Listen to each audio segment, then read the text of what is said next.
এই প্রথম জানুয়ারিতে যে অশ্লীল কাজগুলো হয় সে এমনি সাধারণ দিনে সেই অন্যায়গুলো হয় না। যদি বিশ্বাস না হয় তাহলে আপনি পার্কে গিয়ে লক্ষ্য করবেন, প্রথম জানুয়ারির দিন যেই জঘন্য কাজগুলো হয়, প্রথম জানুয়ারির রাত্রে যেই কাজগুলো জঘন্য কাজগুলো হয়, এমনি রাত্রিতে সেই জঘন্য কাজগুলো হয় না। সেই দিন অনেক যুবক অনেক যুবতী রাত্রেবেলা বেরিয়ে যায় পিকনিক করার উদ্দেশ্যে, ডিজে নিয়ে মদ পান করবে, সেই জায়গায় ডিজে বাজাবে, মদ পান করবে, পিকনিক করবে। প্রথম জানুয়ারি তারা প্রথম জানুয়ারিতে উৎসব মানাবে, কিন্তু সেই দিন এত অশ্লীল কাজগুলো হয় যেইগুলোকে আল্লাহ পাক রব্বুল আলামিন হারাম করে দিয়েছেন। সেই দিন মদ পান করা হয়, সেই দিন ডিজে বাজা হয়, সেই দিন একজন নারীর সতীত্বকে নষ্ট করা হয়, আর সমস্ত অশ্লীল তার মধ্যে রয়েছে।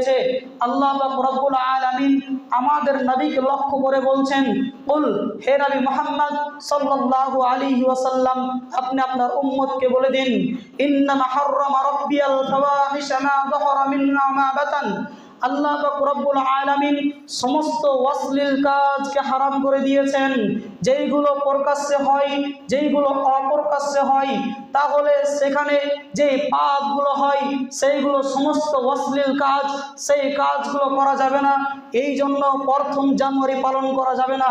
সম্মানিত উপস্থিতি, শুনে রাখেন, সেই দিন প্রথম জানুয়ারি পালন করা যাবে না। কেন? সেখানে মদ পান করা হয়।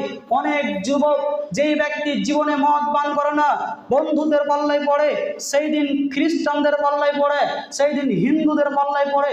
অনেক মুসলিম যুবক সেই দিন গিয়ে মদ পান করে। অনেক যুবক সেই দিন একজন অপরিচিত নারীর সঙ্গে সেই দিন জেনায় লিপ্ত হয়।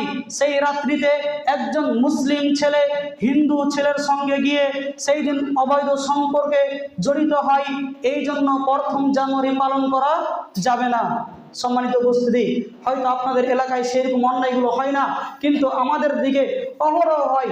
আমাদের গ্রামের অনেক যুবক আছে যারা আমাদের সমবয়সী, তারা এখন মদের বোতল নিয়ে দৌড়িয়ে বেড়ায়। আল্লাহ আমাকে হেফাজত করেছে, তার জন্য আমি আজকে এই জায়গায় দাঁড়িয়ে আছি। সম্মানিত উপস্থিতি, অনেক যুবক আছে আমাদের গ্রামে, যদি ভিডিওটা তাদের নিকটে পৌঁছে যায়, যুবক তুমি সংশোধন হবে যে এখন অনেক যুবক আছে, সম্মানিত উপস্থিতি, দেখবেন যারা প্রথম জানুয়ারির দিন মদের বোতল নিয়ে দৌড়িয়ে বেড়ায়, তার বাপ মা কিছু বলে না। আজকে মুসলিম সমাজ এমন জায়গায় পৌঁছে গেছে। সম্মানিত উপস্থিতি, এই মদ পান কত জঘন্য পাপ। এই পাপ যে ব্যক্তি করবে, মদ পান যে ব্যক্তি করবে, সেই ব্যক্তি সমস্ত অশ্লীল কাজ করতে পারবে। সম্মানিত উপস্থিতি, তাহলে প্রথম জানুয়ারি আমাদেরকে পালন করা যাবে না। এবার আপনাদেরকে আমি একটা অনুরোধ করে বলছি, প্রথম জানুয়ারির দিন আপনার ছেলে মেয়ে কোথায় যায় আপনাকে খেয়াল রাখতে হবে। আপনাকে খেয়াল রাখতে হবে। সেই দিন আপনার মেয়েটা বোরখা পরে এই জন্য যেন আপনি তাকে চিনতে না পারেন, আপনার ছেলে যেন আপনার ও তার বোনকে চিনতে না পারে, তার জন্য প্রথম জানুয়ারির দিন বোরখা পরে পার্কে ঘুরতে যায়।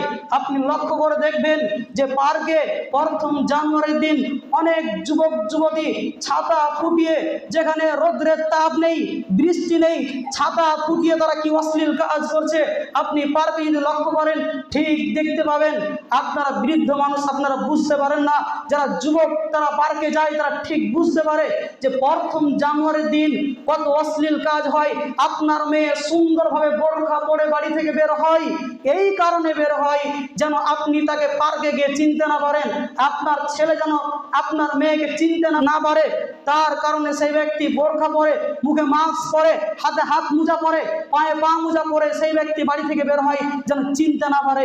আপনাকে আমি বলে রাখি, শুনে রাখেন, প্রথম জানুয়ারির দিন আপনার মেয়েকে আপনি কোথাও পিকনিক করতে পাঠাবেন না। অনুরোধ করে আপনাকে আমি বলি যে আপনার মেয়েকে কোনো সময়ের জন্য প্রথম জানুয়ারির দিন পিকনিক করতে আপনি পাঠাবেন না।